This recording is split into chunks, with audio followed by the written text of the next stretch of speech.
I have a problem with an unreasonable solution. The bag I use to store my GoPro is messy and hard to keep organized. Could I buy a GoPro case on Amazon for $15? Yes. Will I spend at least 2 weeks designing, prototyping, and creating a custom GoPro bag that will cost me 10 times that amount in labor? Yes. Because I'm being unreasonable, I will take this as an opportunity to use this as a portfolio project. Do you need to take all these steps to make a product? No. But if you have the ability to, you'll be able to prove to employers that you can take an idea all the way to the finish line while also showing your work, just like we were told to do in math class. While there are a bunch of great bags already on the market, I mostly need a couple things.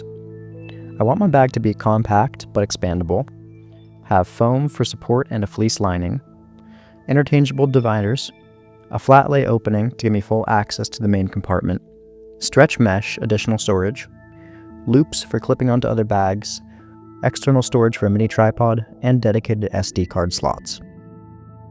Inspiration is subjective and personal. Sometimes you search with intent, sometimes you go based on a feeling and personal taste. I gather forms, details, colors, and textures for a project like this, then I categorize them in my mood board. Currently, I'm mostly using Pinterest, but if you have access to magazines, I think that's the best way to gather high-quality images. It just takes a lot more time. Where your inspiration comes from doesn't matter nearly as much as trusting your instincts and relying on your sense of taste. A mood board can be as simple or as complex as you want or need. For large projects, you might have multiple, one large version, or one small version. It just depends on the project scope.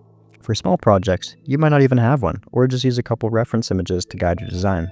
For this project, I'm making a smaller, more focused mood board. I use Illustrator to make my mood boards. There are many tools out there, but I enjoyed not being held back by the limitations of a program, so I've chosen Illustrator. I prefer to make my mood boards more practical than anything. I reference the notes I take consistently throughout the design process, so I want things to be clear. I then send it to my iPad to take notes and annotate features I like. This might be overboard for some, but I think taking the time to reflect on what you like about the designs is important. Writing them down helps you not forget. Sketching is important. It lets you ideate, combine features, and try out things in real time. This process can be quick or take hours on hours. I've never been good at sketching. Form and shadows don't come naturally to me, but as always, practice has been the key to improving. For this bag, I sketched a couple rough forms, informed by the mood board. Then, I sketched details I like and want to incorporate into the design. Eventually, all the detail sketches are combined together into a couple perspective sketches that I can use as references for the prototyping phase. Prototyping. Time for the fun stuff. When I was young and first started sewing, this is all I liked to do. I hardly sketched, hardly designed, and hardly planned.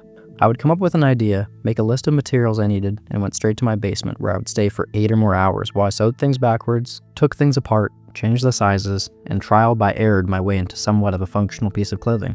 It's taken a long time to break those habits of jumping right into the work, but this is the time where I can do that. There's a lot of trial and error during this process. Unless you have experience working on a similar project, prototyping can be time-consuming. The first version I made had lots of fundamental fitment issues.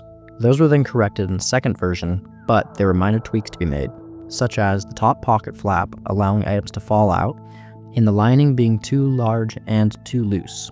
Because the fitment was now corrected in my rough pattern, I decided it was time to introduce the foam reinforcement.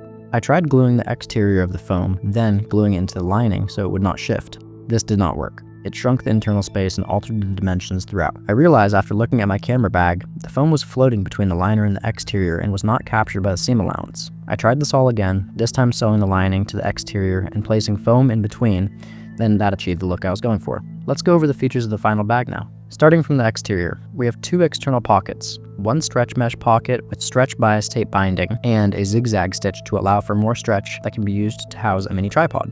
And another stretch mesh pocket with a magnetic closure to store cords or anything else I might want to bring along. Moving to the interior, we have the top stretch pocket to hold a lav mic, more cords, or some extra GoPro mounts. Here is the main compartment.